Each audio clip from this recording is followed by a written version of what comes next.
Ngiyalibingelela bathandekayo kuleli kota elitsha labe siyangena khona kusifundo esiqhakathekileyo esikhangela ngothando kaNkulunkulu lokulunga kaNkulunkulu. Ongiyokhuluma lani ngalesi sikhathi umfundisi uG Mlilo inxosa engilawo bana bazivese. Babukeli labalaleli ngiyalibingelela lonke ngegama lika Jesu. Sithanda ukubonga uhlangano kulesi sifundo okhulumayo ngoClinus Maphosa. Siyabingelelana izihlobo ezithandekayo aluba singena usana lesi sifundo esakulona leli kota okhulumayo ngoRuben Ngwenya. Ngiyalibingelela lonke balaleli lababukeli ngegama leNkosi yethu Jesu okhulumayo nguNozinhle Ndlovu. Singakangeni kusifundo sanamhlanje sakuba lethuba lomthandazo kasikhulekeni. Baba wethu okhona ekhaya ezulwini, sithanda ukukubonga ngelinye njalo ithuba osusiphe lona ukubana sifunde ezwini lakho. Sinxusa ubukhona bukaMoya eNgcwele ukubana sichasisele ngcono okuselizwini lakho bese siphila ngakho. Siphathiseke thina labalaleli la wonke umuntu obukeleyo endaweni ezitshiyeneyo ukubana sizwe wena ukhuluma lathi. Sengathi ungaphakanyiswa abanengi badonselwe ngakuwe. Ngelihle igama leNkosi yethu Jesu siyakhuleka. Amen. Amen. Bathandekayo njengalokho ngitshilo ukuthi singena kukota elitsha lapho esakucubungula kabanzi ngothando lukaNkulunkulu lokulunga kaNkulunkulu. Ngizafisa singakangeni kusifundo saleli viki sike sikhangele ngamafitshane bonke ezawuthi sikuthinte kuleli kota ngamafitshane nje. Ngiqala ngesihloko sekota lonke esithi sona uthando lukaNkulunkulu lokulunga. Abesilungu bathi wona the God of love and justice. Kulamabala Ngwenya esiwezwa ngcono uma siwabetha ngesikhiwa. Nxa sufaka esindebeleni uzukani uyasilela somewhere. Ngicabanga ubona kuzaba kuhle ukuthi ngamafitshane nje sike sichaze uthando nyalubona. Uthando kaNkulunkulu lejustice ukulunga kaNkulunkulu sikuchaza njani lokho ngamafitshane sizwisisane ekakhulu ngokuhlangana kothando lejustice lokulunga. No, ukulunga ngibona ngani akukhulumeki ngakho kungela mthetho. Okay. Ngoba nxa ungananzela ukuthi ubani ulungile siyabe sixeganisa izenzo zakhe lokuthile okungumthetho okhangelela ukuthi olungileyo kumele ukuthi aphile ngendlela enje. Bese sinanzelela ukuthi uthando lukaMlimu-ke nxa luhlangana lo musa wakhe kumbe lokulunga kuthinta umthetho kumbe ngathi konke kweyeme kwaqhuma emthethweni. Okay, ukhona umyolelo incazelo edlula le. Okongezelela khona lapho sinanzelela ukuthi nxa sikhuluma ngokulunga kaNkulunkulu thina njengabantu sokufanele sife ngenxa yokubana sonile. Sithola uNkulunkulu ijustice yakhe ingena ekutheni afe endaweni yethu. Lokho kwakudingwa ngumthetho oyephiliweyo kugcwaliswa nguye. Asibambi izinto buyekethe nxa sesithi ukulunga kukhona. Kufanele sife yena wasifela endaweni yethu. Okay. Singakuthatha kanje ukulunga. Sithi maybe umntana wakho sumchayile andi. Uyamqondisa.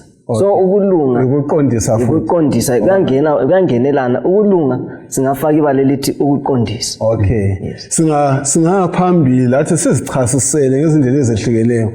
Sizafunda u1 John 4 verse ka8 u16 la utsho into efana nokuthi uzasifundela uverse ka8. 1 John 4 verse 8. Yeah. Lo ongathandiyo kamazi uNkulunkulu ngoba uNkulunkulu uluthando. Sisiyabonga bathandekayo nxa sisizwa leli verse ethi ongathandiyo kamazi ubani uNkulunkulu njani oluthando. Le iverse kimi lakithi eselapha isiyambulela esawufunda ngakho kukota lonke. Leli kota lonke balaleli sakukhangela kabanzi ngothando lukaNkulunkulu. Sibona ukuthi kanti lona iBhayibheli lithini ngalo uthando. kuyini okumqoka okumethekweni leBhayibheli. Lokholo lwethu lesiKristu lweyame phezu kabani ophezu kwani? Isimilo sikaNkulunkulu esothando sisifunda njani eBhayibhelini? Into esasikhangela leli kota. Futhi uthando yilo oluveza lokhu ayikhona uNkulunkulu.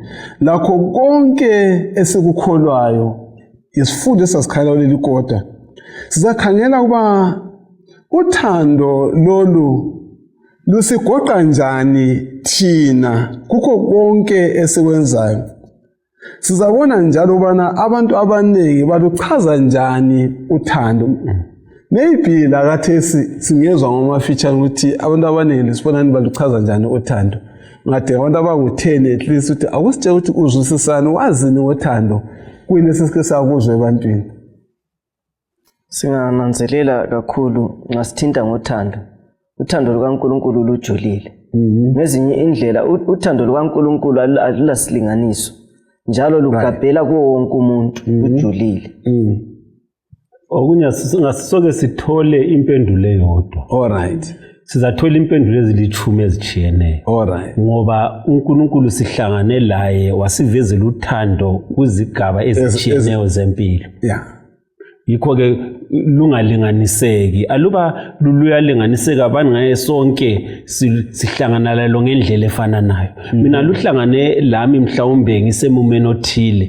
Ngalubona ukuthi nantu uthando lukaNkulunkulu. Omunye ayihlangana laye ngalo esesimene esijiyeneyo kulesami. Kodwa kucineni sonke sicina sivumelana ukuthi uNkulunkulu ulothando.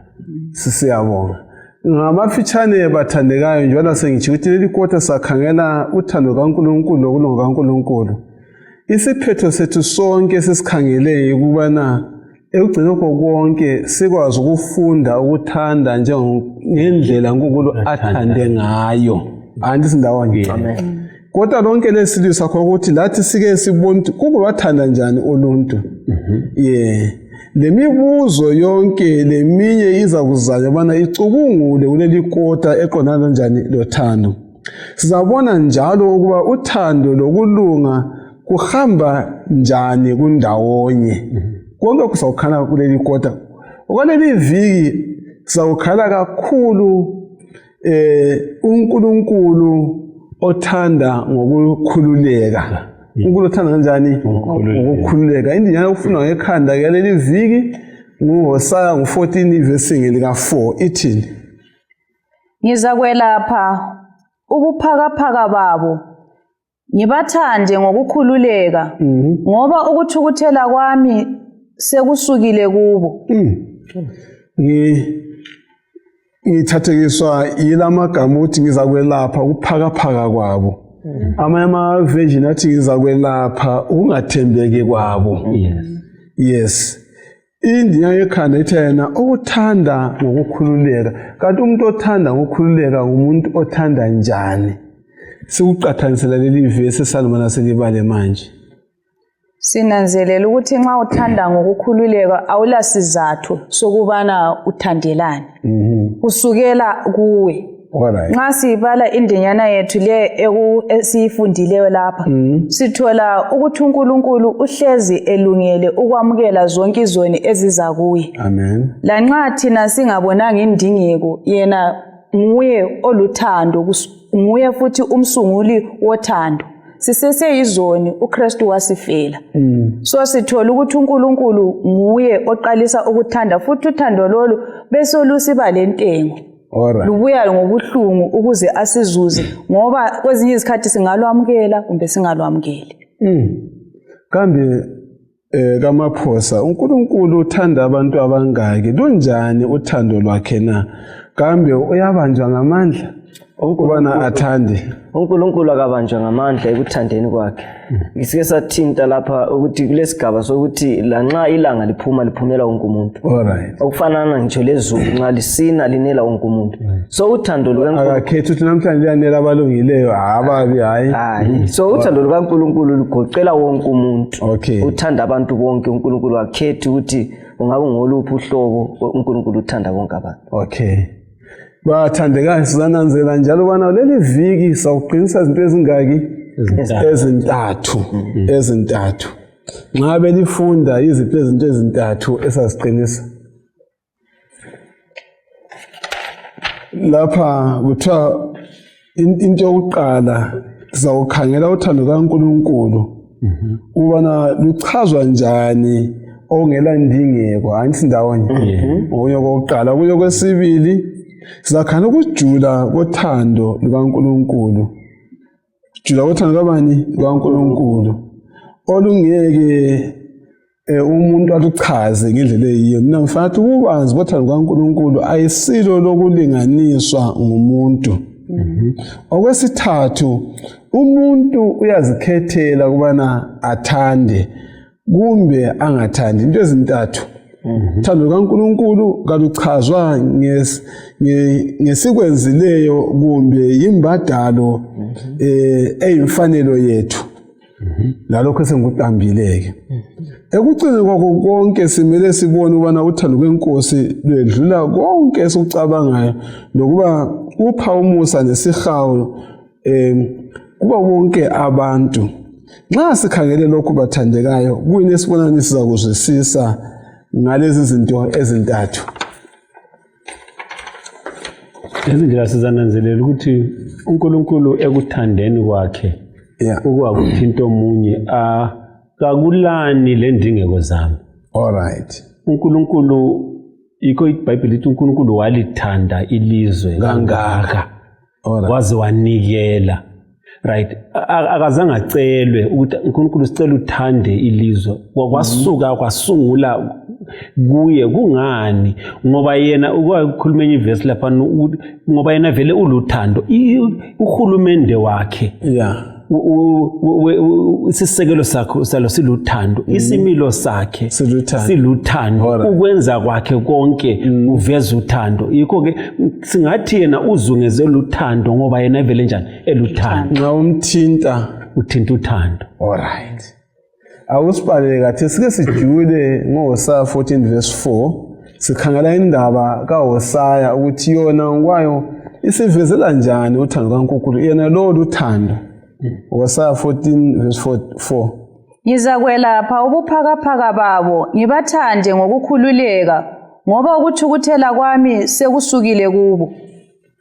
Okay, uthi ngizakwelapha ubuphakaphaka babo kambe sizwisisa njani ukuba uthando kaNkulunkulu aluzi kithi ngoba kukhona esikwenzileyo njalo asimthandi ngoba esibamba ngamandla lokhu kusincedisa njani okusidonsela kuye kambe singaba lesibonelo sisodwa yini maqona lolu thando ikakhulu ngendaba kaHosea. Now singakangeni khona singabuyela ngokujula sikhangela ukuthi kanti uHosea lo ngubani. Right, umprofeti ngomunye wabaprofeti bakaNkulunkulu uNkulunkulu athi kuye kahambe ayethatha isifebe ugama lwengugoma. Alright, akona ukuthi asithathe asise kwenye indawo kodwa asithathe sibe ngumkakhe. Alright, now kunjalo labantwana esasibathola uNkulunkulu wathiwa kabathathe bebe ngabakhe.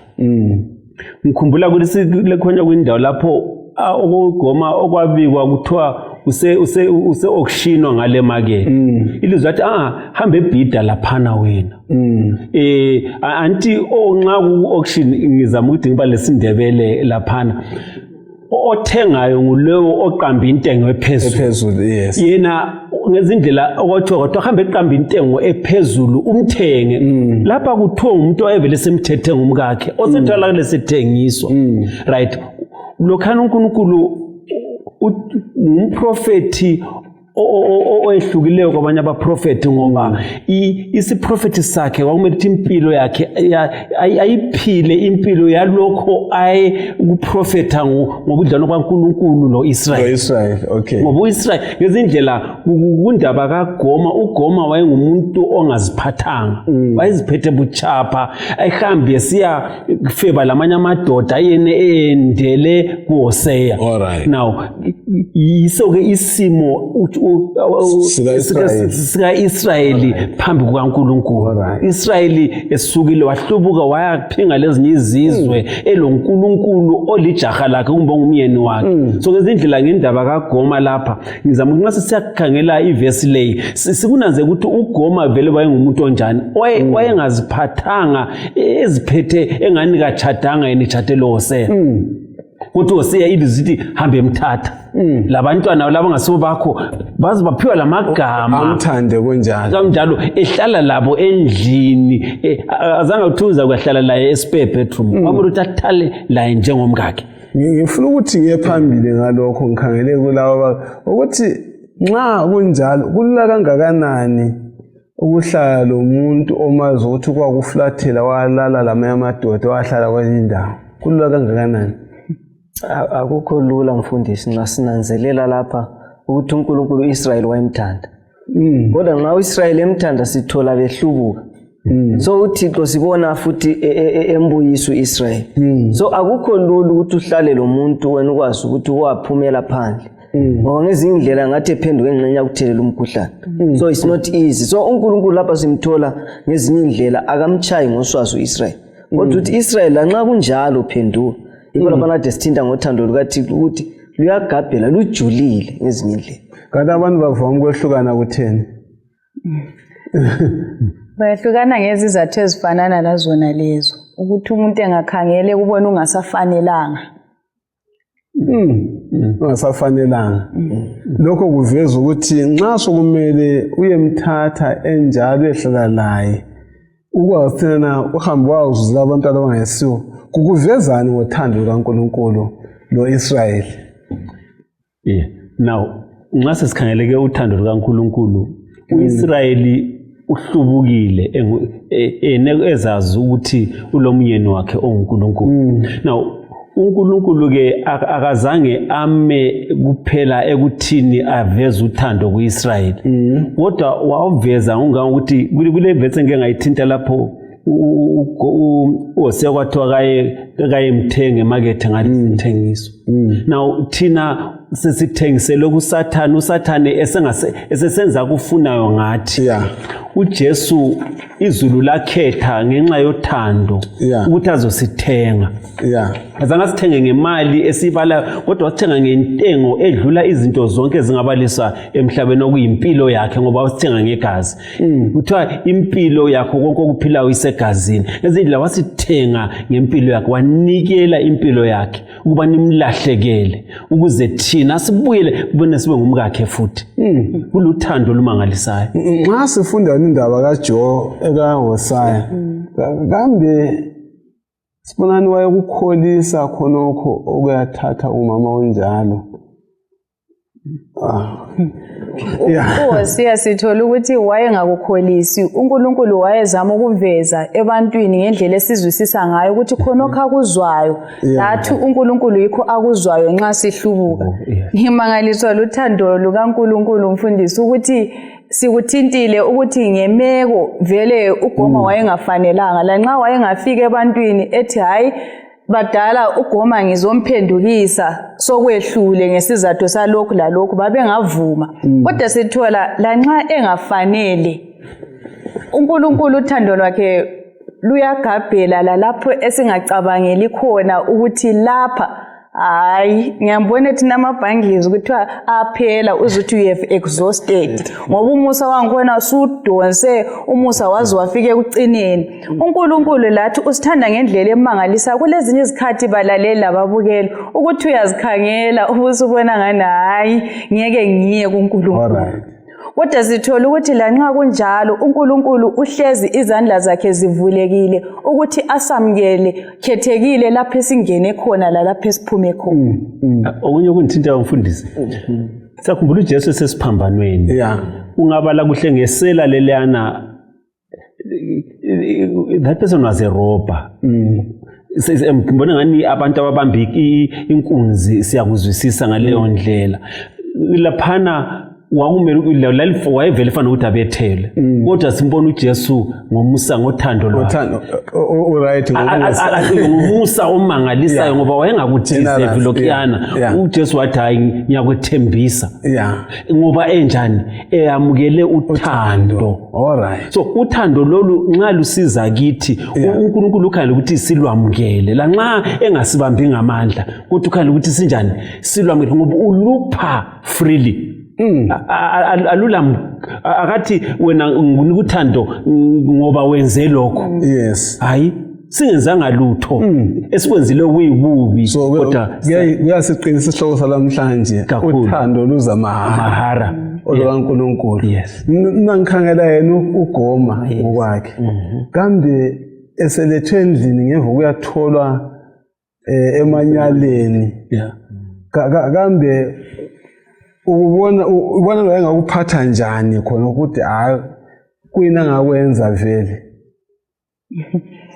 Umphuzeli ubuza umfundisi ngithe ngafikelwa ngenye indaba ukuthi omunye seyamukelwe engafanelanga ukuthi wayesenza yonke into athelela amaflawuzi alungise yonke into ukuthi kungaswelakali lutho ukuthi bakithi ngibuye ngomusa lapha kungaswelakali lutho. Ngicabangela ukuthi uGoma laye wayengamangala ukuthi kambe shwa ngingafanelanga sengilapha wayeza kwenza kahle. Ngize ngicabanga ivesi ethi uthando likaNkulunkulu yilo olisiphoqelela ukuthi senze okuhle. Right. Siyabona. Ezinye indlela lapha nxa ithinta ngendaba kaGoma sonke singazifanisa lo Goma ukuthi sisendleleni yokukholwa. Amaphutha silawe siwenzayo. Vele lisho njalo igama likaGoma. So nxa sisendleleni leyi akumelanga sikhangele omunye umuntu. Nxa ngikhangela indaba leyana endodana yolahleko. Owayilahlekile ngulo wayekhona. But lowana owayevele engekho simthola ubabakhe enjani ebuye emanga even wayenjani wayengcolile. So ngezinye indlela sonke sidinga ukuthi siye kuNkulunkulu even siphambanisile. Okunye futhi anti uthando lolu siyavumelana ukuthi luphiwa mahara. Yes. Now kulula ke ukuthi uthando lwamahara lona silunyathezele phansi sibone ngani hayi kuzahlala kunjalo sigcine silahle ugcineni ngoba indaba esingayo uthando uNkulunkulu ufisa ukuthi sibuyisane la isisindiso. Ngakho ke aluba singazange sithathe ithuba lusaphiwa uthando sizalahlekela ugcineni. So thina ke uthando lolu enguthandileyo ukuthi aluphiwanga umhlobo othile wabantu luphiwe wonke umuntu. So nxa lusifinyelele sonke ke kasithatheni ithuba ke lathi sihlangane lo Jesu endleleni silwamukele lolu ngoba ekugcineni kuyasilungela thina. Wathi sikhangela nje lokho ngizafuna sike sithatha amavesi amabili amathathu la. Ukhuluma ngoGoma esesemarket. Nxa ususemarket uthi vele awuselalungelo lakho nxa usuthengiswa ayithi.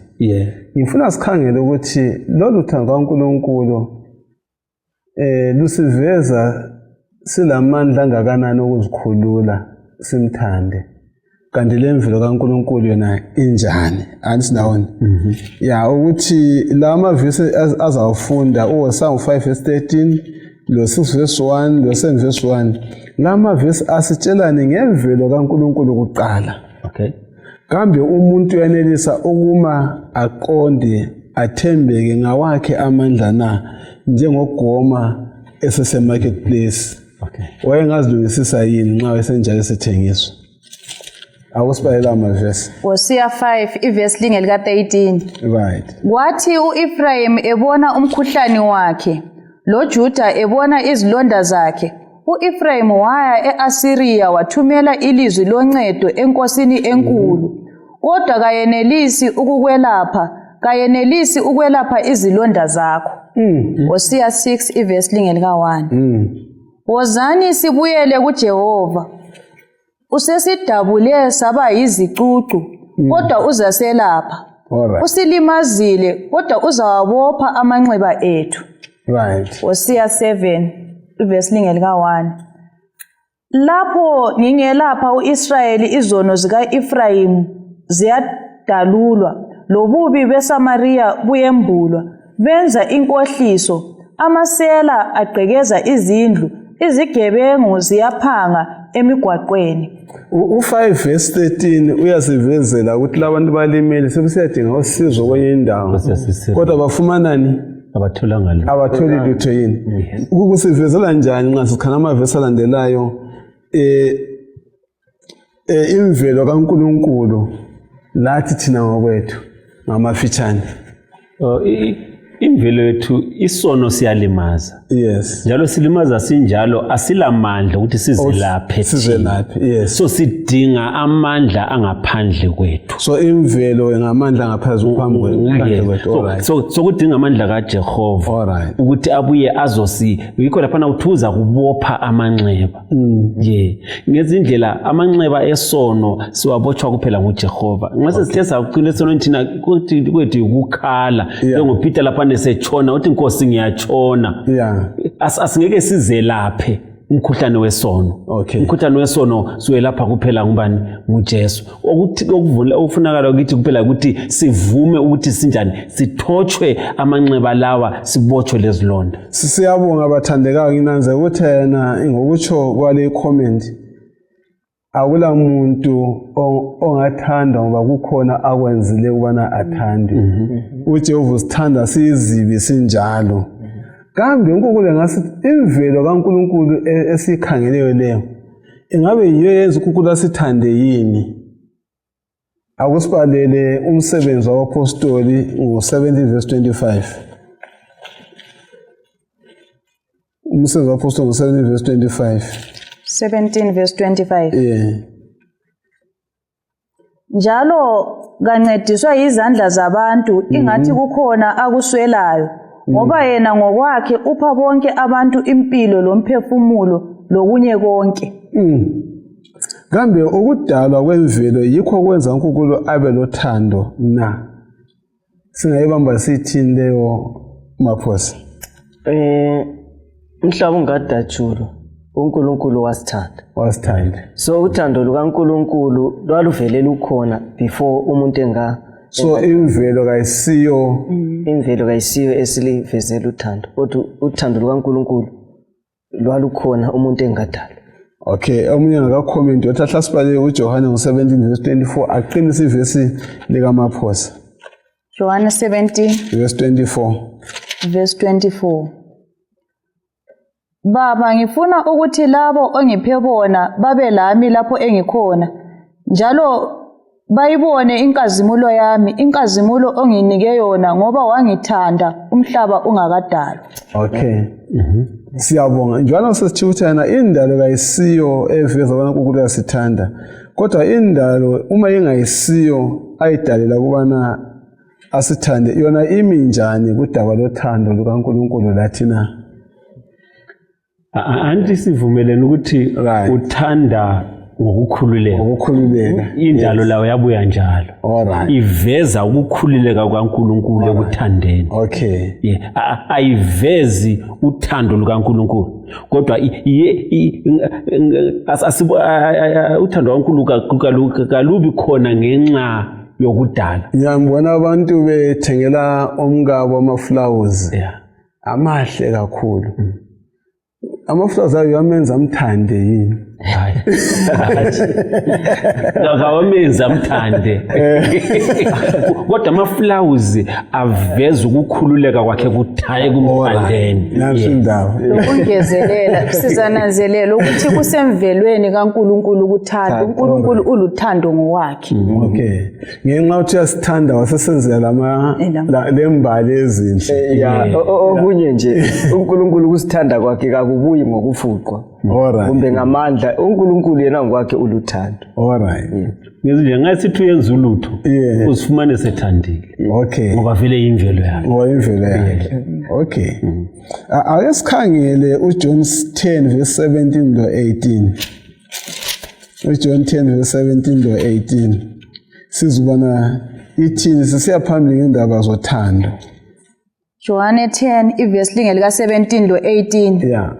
Isizathu sokuba ubaba angithande yikuthi ngayinikela impilo yami. Ngizaphinda ngiyithathe. Ngakho ongithathela yona kodwa ngiyinikela ngokufisa kwami. ngilalo ilungelo lokuyinikela lelungelo lokuphinde ngiyithathe. Umlayo lo ngawamukela uvela kuBaba. Siyabonga. Nxa silalele leli verse elika John 10 verse 17 no 18 lesifundisani ngendlela uJesu athanda. Kuyini esiphuma lakho kuleli verse endaba zothando? No, kufika umcabango kimi ngokubethela kukaJesu. All right. Akuzange kuze ngenxa yesifiso salaba ababefuna ukumbethela. Ngoba babengafisa ukumbethela behluleke. Kodwa lokhu kuveza uthando lwakho lumangalisayo olwenkululeko yothando ephuma ngaphakathi kuwe. Okay. Ukuthi ayibethele. Yekho sithana ngiyayibeki impilo yami ngiphinde ngiyithathe. All right. Okay. Ube ngathi bayayibeka impilo yami. All right. Aluba but kodwa ngoba kunothi kuvela ngaphakathi kuye uthando lolo. Okay. Wayibeka impilo yakhe. All right. Waphinda wenza njani? Waphinda ayithathe. Ulamandla ukuthi aphinda ayithathe. Yeah. Ukwenza njalo uthi ukuthi wabanjwa amandla yini? Akabanjwanga ngamandla, sithola uthando lolu luvela ngokuthi unikela. Uthando luhamba lokwenza. Isenzo sona leso sokuthi ayibeke phansi impilo yakhe kuvezela uthando olukhulu. Okungangokuthi balaleli lababukeli, kulabanye siyasicabanga ukuthi uNkulunkulu kasithandi. uNkulunkulu uyasithanda sonke. Siyeni phambili lapha. Ngifuna sibone umcabango esingawuthola kuGenesis 18 verse 24 kusiya ku25. Umcabango ukuba uthando kaNkulunkulu kambe luyalandela ukuhlanganisa lokho lokhuyana yini, ukuze kubona ukuthi hayi nxa abantu bengenzele lokhu bebangaka ngiyabathanda, nxa bebangaka hayi singabekela. UGenesis 18 verse 24 to 25 ulani? Verse 23. Yikho uAbraham waya kuye wathi, uzakhucula abalungileyo kanye lababi na? Pho nxa kukhona abangama50 kulelo dolobho ke, ngempela uzawukhucula na ungaliqoleli ngenxa abangama50 abalungileyo abakulo na? Akube khatshana lawe ukwenza into enjalo. Ukubulala abalungileyo lababi. Kakube khatshana lawe lokho. Kambe umahluleli womhlaba wonke ngayikwenza okufaneleyo na? Sikhangela ukwahlulela kweSodoma kanjani leGomora. Sikhangela ke ngokuncenga kwaAbraham lapha. Kukuledinga ukuthi kuAbraham akenze ekade sikhuluma ngakho qaliseni justice angithi umusa wakhe, uzwelo lakhe, abese siba lo mbuzo ukuthi kambe uNkulunkulu uza kubulala ababi labanjani labalungileyo. Abese faka ke isilinganiso ukuthi nxa ungathola abangu50 uzabulala yini? No. Abangu45 ehle azayifika kubani? Ku10. Kuyini esikufumanayo ngokuncenga kwaAbraham langomoya okwahlulela iSodoma leGomora, isilinganiso asibekileyo? Kuyini esikuthola khona lapha? Engikutholile lapha nanzelela ukuthi uthando lukaNkulunkulu luyala luqhubeka lusiya phambili. Okay. Kungakhathekile inani labantu ukuthi ababe ngaphume eSodoma leGomora bangaki. So uthando lukaNkulunkulu silithola lapha eziveza yena ngamandla ukuthi yena nguNkulunkulu ophikelelayo. Lanxa umuntu elahleka uNkulunkulu oyala lokho ephikelela. So ngezinye indlela lathi uNkulunkulu uyaphikelela kithi lanxa silahleka uNkulunkulu lokho esiphikelelela ukuthi simthande. Okay. Ukungezelela khona apha sinanzelela ukuthi inani lakhe liyalilonke lisehla. Ngezinye indlela wayezama ukuthi amfinyelela ukuthi siyakuncenga ukuthi ube lesihawu lomusa kithi. Ungakhangela izikhathi eziningi besingakhangelela inamba ephezulu. Kodwa siyibona lokhu isehla uNkulunkulu ulesihawu lomusa azathi lanxa kwakuyimi ngedwa kumbe kunguwe wedwa mlaleli kumbe mbukeli owawele esonweni uJesu wayezakuza afele wena. Edolobheni laba lonke inamba isehla. Kuveza ukuthi wayelesihawu ngoba kungomunye wazathi hayi kade sesidlala yini. Uqhele ku50 susiyafika ku10. Yeah. Asisakhulumi lapho ngoba vele uyehluleka. Indaba yethu uzabulala abalungile labanjani? Labanye. Ungakhangela anti ucine ku10. Yeah. What uNkulunkulu aseveza ukuthi uthando lwakhe lunjani ngoba akakuphumanga i10 naleyana acina kiyo. Uphuma 4. Lanxa umunye wathi sephandle wathalaza ngezinye indlela waphuma 3 kwaphuma 3 ngezinye indlela aluba bekuhamba mhlawumbe ngokuncenga kwaAbraham kwakuya kufa abalungileyo labanjani labangalunganga ngoba lani abangaphansi kwe10 babeza kufa kodwa ngenxa ukuthi uNkulunkulu kasoke abalungileyo ababulale lababi abalungileyo uzabahlenga sithola lanxa wancenga wagcina ku10 uNkulunkulu ngabathathu abalungileyo wabahlenga eSodoma kabafelanga eSodoma. So sithini kithi ekugcineni ihlobo ethandekayo babukela abalaleli uJesu uzakuza ezohlenga abalungileyo akulandaba lenani esikhathini ngisithi hayi abanengi vele ababi sibanengi lanxa sibanengi ababi kulabalungileyo uJesu abajongileyo azazobathatha ngezindlela kasingaphizaba ngokungalungi kwethu bese sibonani sizipende kungani uNkulunkulu kasoza sibhubhisa uNkulunkulu ababuza babhubhisa kodwa engakababhubhisi abalungileyo uzabakhipha. Awephinde njalo emulini engxenye lingu20 bangu2 abalungileyo esikutsho ukuthi nxa esebhubhise kucela uNkulunkulu asozathana engathi majority yonke kayilunganga sehle mbhubhisa konke yikho kutsho yikho nguthoyo. Yeah, ababuza abalungileyo bona abantu ababili uzabakhipha ubhubhisa abalithumi lasithiyangalo. Okay, so uNkulunkulu kakhangeli inana yethu. Yes, kodwa ukhangela umusa wakhe njengoba sike watsho ngitsho lo muntu onjani oyedwa uyalokho njani emlandelela ngokuthanda kithi. Siyabonga ukuzwa amagama anjengalawo. Siyaphambili awusifundele esinye isibonelo esiveza ukuthi uNkulunkulu ulomusa lanxa abantu bengalokhuzanga bengamanga kahle. Akusifundele eXodus ngo32 verse ka11 usiya ku14. 32 verse 11. Yes.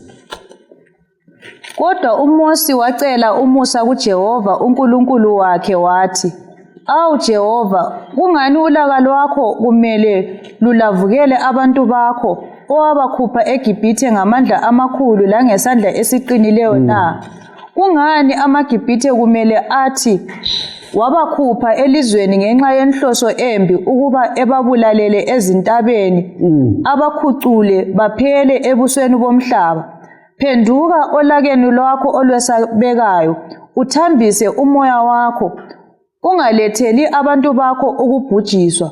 Khumbula izinceku zakho uAbraham loIsaka loIsrayeli owafunga kubo wena ngokwakho wathi, ngizakwandisa inzalo yenu ibe ngangezinkanyezi zasemkhathini ngiyinike lonke ilizwe engalithembisa lona ukuba libe yilifa layo ukuze kube nini lanini." Lapho-ke uJehova waguquka ebubini ayebumise ukubehlisela ebantwini bakhe.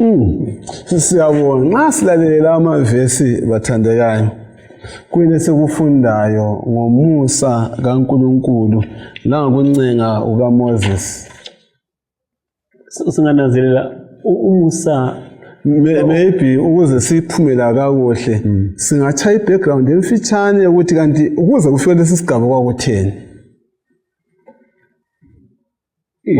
Ukhona okukhumbulayo ukuthi babenzeni abaIsrayeli uMoses azancenga sokumele kunkulu ababhubhisi.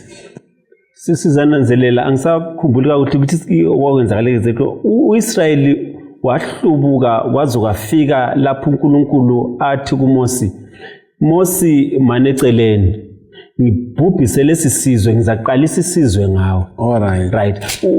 uIsrael ngezindlela wamcunula uNkulunkulu waze wafisa uNkulunkulu ukuthi aluba uhle ambhidlize uIsrael. Kodwa uMose ngayisencenga lapha sithola uthando kaNkulunkulu esingesilucubungule ngoba ngendlela uNkulunkulu okwasokwenzakala ngayo uNkulunkulu wayengahle kwakusokumele ukuthi vele ambhubhise uIsrael. Kodwa sithola uNkulunkulu iBhayibheli ukuthi uNkulunkulu wanjani wazisola uNkulunkulu waphenduka kulokho ayenjani ayefuna ukwenza. Kwenzakala kuphela ngothando aluzwisiseki ukuthi umuntu obekumele ukuthi abhujiswe uNkulunkulu kubonakala sithi hayi lo muntu kangisambhubhisi sengimnikele enye ithuba.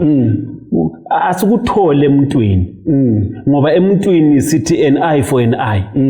Wena uvele ungenzele okubi la kumele ukuthi ujeziswe. Umuntu nangu utholakele ubulela umuntu usiza ujaji sithi hayi ngiyamkhulula akuzwisiseki ukutholakala kuNkulunkulu kuphela ngoba sithola uIsrael ephiwe ithuba ayengalideserve. Khona ukusudala omnye umbuzo engizawuthanda bana yela buza lapha ukuthi kwakutheni uMose encengela abantwana bakhe.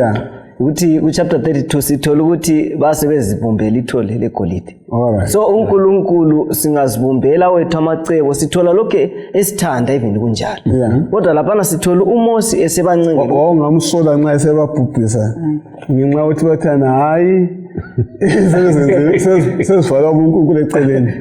Sasingeke simsole uThixo kodwa sithola uthando lwakhe olumangalisayo ukuthi uthando lwakho nalujulile lokho simthole phikelela ukuthi even kunjalo laba ngabantu abami ngaba eGibhithe. So lathi uNkulunkulu usikhiphe eGibhithe ngomhlaba esithi phikelelani ngokufisa intando yakhe. Okay.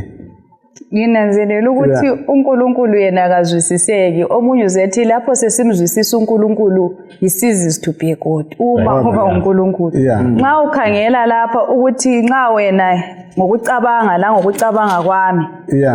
Hayi abantu laba vele uNkulunkulu wayelesizathu esipheleleyo futhi singeke samsola ukuthi kade ubabhubhiseleni ngoba isizathu sasivele sicacile. Kodwa sithola la nxa kucacile ukuthi bafanele ukuthi babhujiswe. uNkulunkulu sithola ekhululeka ngothando lwakhe abaphe bengafanele. Okay. Ukuthi uNkulunkulu la nxa ebakhulula abantu ngothando lungafanele kuyahlala kunjalo yini sizwisa njani ivesi ethi yena uyavakatshela abesithathu isizwana sesithathu lesesine sabamzondayo. Kodwa ibisithi ungayiqedisa abesetshengisa umusa kuzinkulungwane ezimthembayo lezigcina umthetho wakhe. Ngezinye indlela singayibhala sigcina endleleni sizathi uNkulunkulu lolulako lumangalisayo vele uyabhubhisa kuphela. Lasekubhubhiseni kwakhe sithola uthando lwakhe olumangalisayo. Kungani sithi thola uthando lwakhe? Ngoba engavuma ukuthi isono siqhubeke siya phambili ekugcineni. Kodwa kwakhathesi uzatshengisela umusa kuzinkulungwane zalabo abanjani abamesaba. Ngezinye indlela ukuthi uNkulunkulu akukhangeleleyo ngothando lwakhe ukuthi simesabe. Ayikhona lokhane lathi simthande. Ukuthi lathi kahle simthande. Siveze uthando uthelo lezithando ngoba uthi aluba sesithandana bazakwazi ukuthi sinjani singabantu bakhe. So ufuna ukuthi uthando lube contagious luthelelwane. Asithelele uthando lolu alalo lathi ukuze sinjani sithandane. Asikenise phambili sikhangele isifiso sikaJehova sokuthi bonke abantu bathandeke. Bonke abantu babalamukele uthando kaNkulunkulu. Asikhangele uMateyu 23 verse 37. Matthew 23 verse 37. Verse 37. Matthew 23 verse 37. Hawu Jerusalem, wena obulala abaprofeti ubakhande ngamatshe labo abathunywe kuwe. Sekukanengi ngilangazelela ukuqoqa ndawonye abantwabakho njengesikhukhukazi siqoqa amatshiyane aso ngaphansi kwamaphiko aso, kodwa wena wawungathandi. Siyabonga kodwa nonjani wangathandi. Ivesi leli lisifundisani ngothando likaNkulunkulu. Kuyini esiphuma lakho kuleli vesi? Siphuma lokuthi uthando likaNkulunkulu silakho ukuthi silwamukele kumbe silwale. kukithi ukuthi sikhethane. Okay. Silomkele besinjani? Singabi. Yes, ufuna ukuthini? Nanzelela khona lapho ukuthi ekukhetheni uNkulunkulu akasibambi ngamandla. So ngothando lwakhe uNkulunkulu akathandi ukuthi kubhubhela munye umuntu. So akufisayo ukuthi thina sikhethe uthando lwakhe. Okay. Now angazi kufaka indlela. Now uthando lukaNkulunkulu alukhangelelanga impendulo enhle. Aluba elulethile. Alright. Uthandile. Right. Sithola izulu ababili abalungileyo. Alright. Sithi sisuka lapho siyenjelele. Yeah. Sithi siyadinga izulu. Alright. Kodwa izulu siliniswe ngubani? Siliphiwe nguJehova. Yeah. Anti yena akakhangelanga ukuthi sonke isikhathi athole impendulo enhle. Usesinikile izulu kodwa thina sesiyabonga ngaphi enjelele. Right. So ngezinye indlela aluba luya ngokuthi ukhangeleleni ubeza kuma ukuthi athande ngoba isikhathi esiningi siyamphika. Kodwa uyaluletha lunjalo ngoba siyakhetha ukuthi silwamukele kumbe silwale. Okay. Yes. Yena uyachaya yonke into kithi thina bese kithi uthi siyamukela kumbe sale. Alright. Yeah. Now ngezindlela sithi uyavuma ukuthi lungamukeleki. Alright. Okay. Now ngifikela umbuzo awufundela verse 14 ku chapter efana nayo esithini 23. 23 verse 14. Mayekini bafundisi bomthetho lakini bafarisi linabazenzisi liphanga izindlu zabafelokazi bese lize bengifuna u22 verse 14. Yeah. Verse 14. Yeah. Ngokuba banengi ababiziweyo kodwa balutshwane abakhethiweyo. Right. Ithi banengi abanjani ababizwe kepha bayingcosana abanjani abakhethiweyo. Kutshoni lokho ngakutsho ukubana kulabantu abamiselwe ukulahlwa kumbe kulabantu abamiselwe ukusindiswa. Kutshoni lokho. Ungayibala ususela phezulu usehla sithola indaba yengubo yomthimba. Ukuthi wathi enxusa wanxusa bonke abantu wathi hambani lenxusa laba abanye bazikhethela ukunganjani ukungayi. Wase sithi hambani ke emhlanganweni yezindlela liyenjani liyethatha bonke abantu babo beze. So lapho sikuthola lapha luthando lukaThixo olugabhela ngalo olujulile ukuthi akulani lokuthi bangaka abazakhetha. Wayedinga kuphela ukuthi loba anti uverse 14 uthi yena banengi abanjani ababiziweyo kodwa bayingcosana abanjani abakhethiweyo. So ngezinye indlela ababezikhethela ukubuya lapha ngabakhethiweyo nguThixo. So sonke lapha siyazikhethela ukuthi uThixo asikhethe. Mana again sigcwele ebandleni enqesi 400 sonke sibiziwe sinjalo bosothayana kodwa sinjalo bayingcosana abakhethiweyo. Sizwa isithini livesi now singayibala sigunguluza sizaphuma lokuthi vele bakhona sizihluphelani vele bakhona izulu abakhethiwe abazasinda sebekhethiwe vele engcenye inamba isiyanele. Kukanti ukukhetha lokhu kunje angithi ubizile ngothando.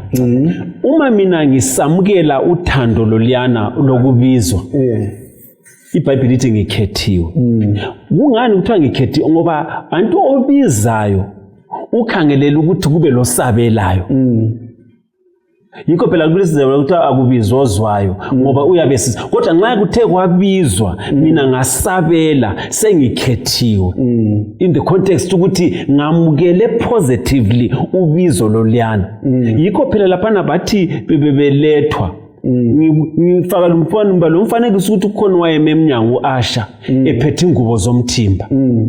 Esiphayilo la lo ngenayo ingubo yomthimba. Omunye ubaba kwathi engena wathi hayi mina ngiright. anti bonke babiziwe bangena kodwa abakhethiweyo ngabamukele ingubo yomthimba yikho phela umbuzo uthi kathi wena waba lapho ungelangubo yomthimba kungenxa ukuthi ngongakhethwanga nxa sithe sabizwa kule ndlela okukhanya ukuthi siziphathe ngayo ngingehluleka mina ukuthi ngiziphathe ngendlela ababizwa ukuthi baziphathe ngayo angila ngubo yomthimba ngibiziwe kodwa kangikhethwanga so uthando lusibizile sonke ngawo ngasila kulabanye abasabelileyo ukubizwa bayangena kodwa bese besala ukuphila ngentando yakanjani obabizileyo ngabanjani bona lapho sinanzelela ukuthi labo ngabafuna ukwenza izinto ngendlela yabo ungananzelela uNkulunkulu ufakile imithetho yakhe ukuthi uma lingithanda gcinani imiyalo yami thina nxa sesiyala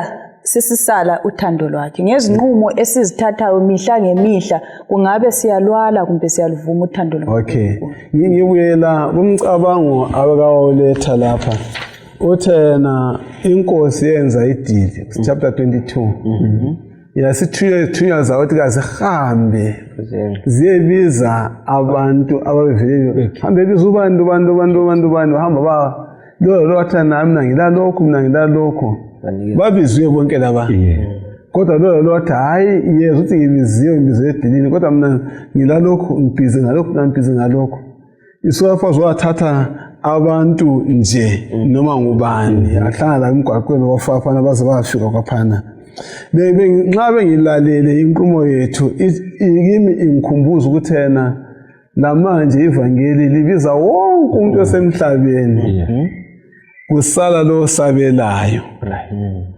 engasabela lo bizo amukele uthando kaNkulunkulu osengokhethekileyo kodwa ukubizwa sibizwe njani sonke futhi nxa sesiphakathi kumele futhi senze intando kabani ngalo osibizileyo angithi yes yiziphi indlela ezibambekayo thina esingamelana lothando lukaNkulunkulu na yiziphi indlela ezibambekayo esingamelana lothando lukaNkulunkulu njana esibiza kuyini ukubambekayo sithi singamelana lothando lukaNkulunkulu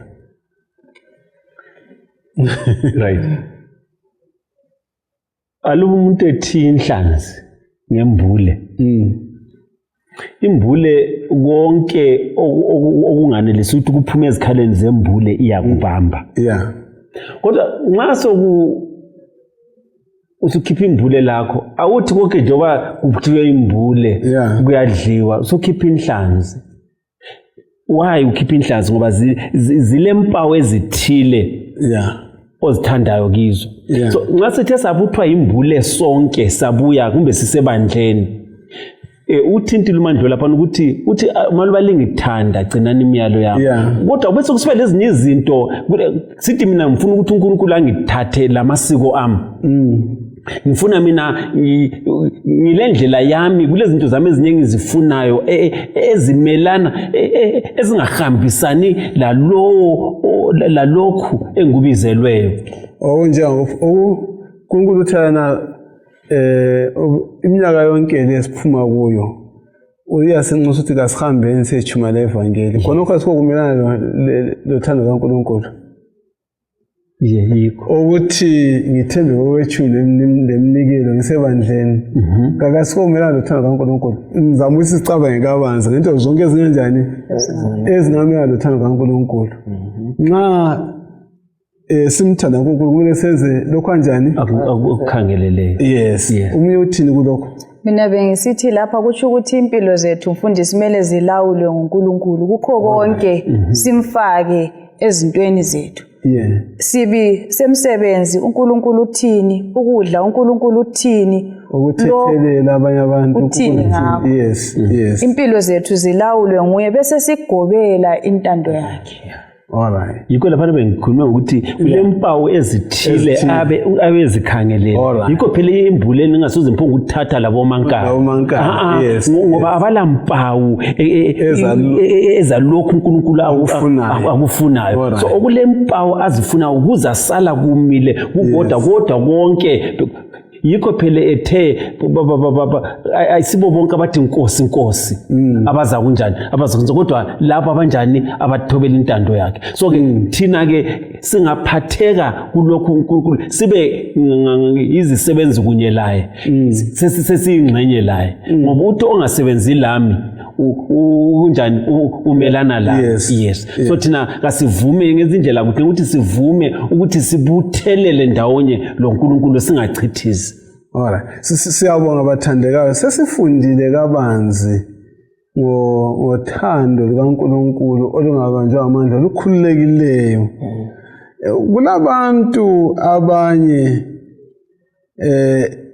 wesikhathi ngenxa yezehlakalo lokudlanisa labo kunzima ukuthi umthande, kodwa ngemva kokufunda ngothando longaka ake sisho ukuthi singabathanda njani abanye abantu njalokho sezwile. Kumbe ngithi mina uma seluzwisisa uthando lwenkosi singaphatha njani abanye ongelanto enhle engadinga ukubana sibathandele yona njengogoma. Angithi thina sibizwe ngothando. So ukuthi ngikuthi lathi uthando lwana silutshengisele kwabanye abantu ngoba aluba kanti ohlabela uthi mangifuze uJesu ngiphila nsuku zonke. Ngezindlela uthando lolu lanxa lungaphelelanga kodwa lolu uthando sengiluzwisisile ngoYesu kanye luvezele lami omunye umuntu ngoba lami ngivezele uthando lwahlangana lomusa ongangifanelanga. So ke asimfuza uJesu nxa luthando lathi asilutshengisele kwabanye kungakhathalekile ukuthi basiphathe njani, kungakhathalekile ukuthi bakhangele kanjani. Siyabonga abathandekayo ngamazwi amabili kumbe lilodwa uzasikhulekela uMaphosa. Kuyini ongakutsho nesisifundo esiphatha indaba yothando kangaka ngelizwe lilodwa nje kuphela kubalaleli? Nginanzelela ukuthi balaleli asibeni ngabantu abathandayo futhi sithandeke. Okay. Ya siyabonga isifundo besigoqela kakhulu indaba yokuthanda. So kubabukeli labalaleli uThixo uthanda kungakhathalekile ukuthi wenzeni, uNkulunkulu oluthando. Sizathatha leli thuba kwana sikhuleke. Baba wethu osezulwini siyabonga kusinika ithuba elokubana sifunde sona lesi sifundo esikunxusayo kakhulu ukuthi kulabo abazasilalela labasizwayo sengathi inkosi othandekayo singathinta izimilo zabo siguqule inhliziyo zethu. Siyabonga mlimi ukusinika sona lesi sifundo ngegama likaJesu. Amen. Amen.